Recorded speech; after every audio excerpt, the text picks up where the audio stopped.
So you want to get familiar with Vulcan 7. Perhaps you just joined, or perhaps you're thinking about it. I'm going to go over what the main screen looks like and give you a little bit of tips as we go along the way.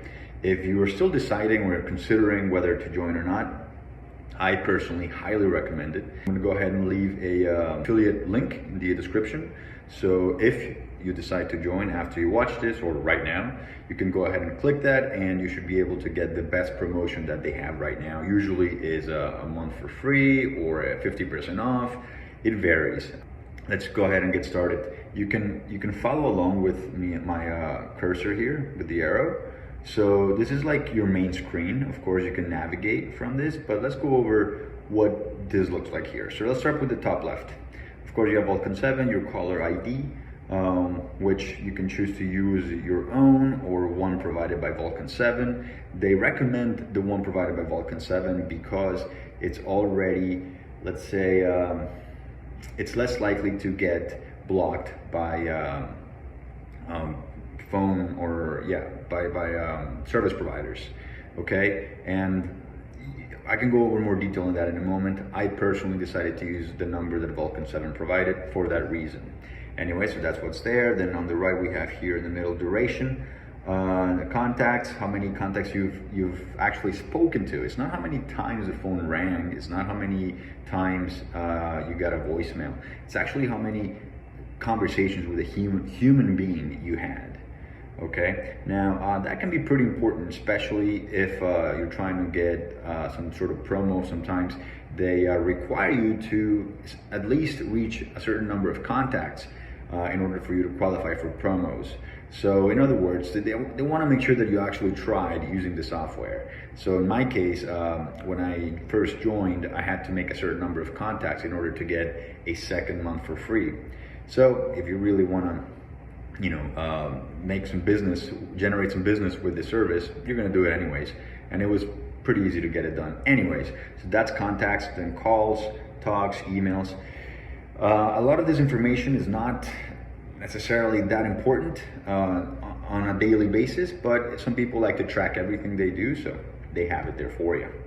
Another really nice thing about Vulcan 7 is that you can actually record your calls. So that's really important, especially after you have a really good call. You want to go back to it and maybe check what they said in case you didn't take a lot of notes. It's great. Anyways, so let's go over the phone numbers that you're going to have here on the top. Those are all the numbers that Vulcan 7 has for that contact. Could be their office, could be their home, could be their previous job or whatever. Could be their everything. Could be a fax machine, but quite frankly, I didn't really get a lot of fax machines when I used Vulcan 7. Could be previous numbers, etc., etc. So the system will actually automatically call those numbers for you, and as soon as you hang up, it'll call the next one. But you can also make it manual so that it doesn't call automatically, and you have some time to collect yourself, take a deep breath, sip of water, and move on. But truth is, 80% of the time that the phone is dialing, you're getting either no answer or voicemails. Then the other 20%, you actually get a human being on the other line. Now here's a little tip. Because you don't get that many human beings on the other line, every time I got a human being, even if it wasn't the person I was looking for, I would still ask them, hey, before we hung up, I'll be like, hey, it was great talking to you. Thank you for letting me know that this is the wrong number. But just curious, do you happen to have any friends or any family members who may be interested in buying or selling anytime soon? And then you actually might get some business from that question, and if not, they might be like, hey, maybe in the future, get their number down, get their email. It takes you an extra 10 seconds, but it's someone you already spoke to. You can follow up with them and you can get some business from them. Again, because you don't get to speak to that many human beings, right? That being said, here's a tip I've mentioned before. Use headphones. I like to use the ones with the wire. That way I don't have to worry about them running out of battery. But also, I only use one while the phone is ringing, and I use it with a very low volume, because otherwise you'll go crazy. If you're hearing that thing ring all day long loudly, not needed. So I keep it nice and low, one earpiece. Then once somebody picks up, I turn up the volume, put both pieces on, and then I'm talking. It's just for your own sanity. Because this is like a marathon. It's not a race, and you want to do this every day. So the more collected and and serene and happy you can keep yourself, the better. Anyway, so those are the numbers. Below that, you see all their contact information, address. Of course, I crossed it off just for privacy reasons. And then below that, you see, oh, this part is important, the folder part. You can actually create folders in Vulcan 7. I can create a whole other video about that, but some people suggest having like even 9 folders. And basically, say folder 1 is the first time you call them, and if nobody picks up, you add them to like folder 2. Because what you do is that you keep calling those numbers again, and then 3, and then 4, and then 5. That's what I hear that works for a lot of people, calling the same numbers again. Anyway, description, email to send, all of that information, you can use it. I personally didn't use it that much because, again, the phone is ringing fast. So unless there was a good conversation to follow up with, I normally didn't really fill out a lot of information here. I would take notes on another, like on my notes, for example. And again, the calls get recorded. So if you ever need to go back on a call, you can go on the system. However, don't rely on it. Take notes of important information. That way, you know where to pick up if you need to call them again. Anyways, let's go on the right side here. Here we have property. As you can see, there's other fields here, but right now I'm only really going over the main screen.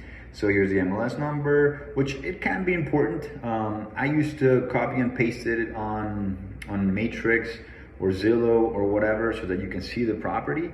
But with time, I stopped doing that because, again, the phone is ringing and you're getting no one picking up the phone most of the time. So it can be a waste of time. However, if somebody does pick up the phone, it's a good idea to copy and paste that and look at the actual property you're talking about, right? So that you can ask more relevant questions. Now here, you can see that it's a condo, villa, house. Here's the MLS, whatever it is. The status, I was calling expired listings on this particular location, when it changed. Tax owner information, owner mailing address, all that good stuff. The listing office, listing agent. And that can be relevant because you can ask them like, oh, I see that you guys had it listed with so-and-so. And then it seems like, like you actually know what you're talking about. The year build, days on the market, all that is important. Now down here, these are really basically controls for the actual call. You can delete numbers, click on contacted, not contacted. That'll help you keep track of your leads. It also shows you who's your Jose, whatever that name was. It shows you who the next call is going to be, and it allows you to delete a contact. Now, how you want to use those is really up to you. I don't want to tell you how to, whether you should delete or not delete numbers. Some people like to call do not call numbers. I don't do that. I don't think it's a good practice, but some people do. They like to push the limits. So it's really kind of up to you, but it's probably not a good idea. And kind of like, they're on that list for a reason. Anyways, but when it comes to contacted and not contacted, that can be important, especially for you to keep track of, who you've reached to. And then here we have end call, answered, and then skip contact.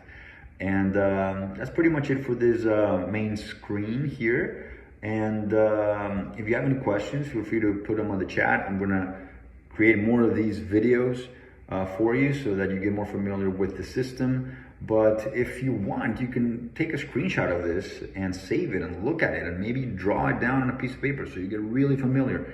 I know that can be important because when I first started, I really wanted to get as familiar as possible with the system before I actually joined.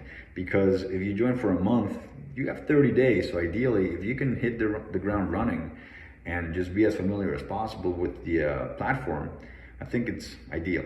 Anyways, I hope you found this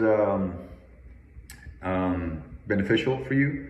And again, if you want to check out the promo that they have this month, you can click on the link below in the video description, and you'll be able to see what they're offering this month with that affiliate link. That being said, like and subscribe. Stay tuned for more.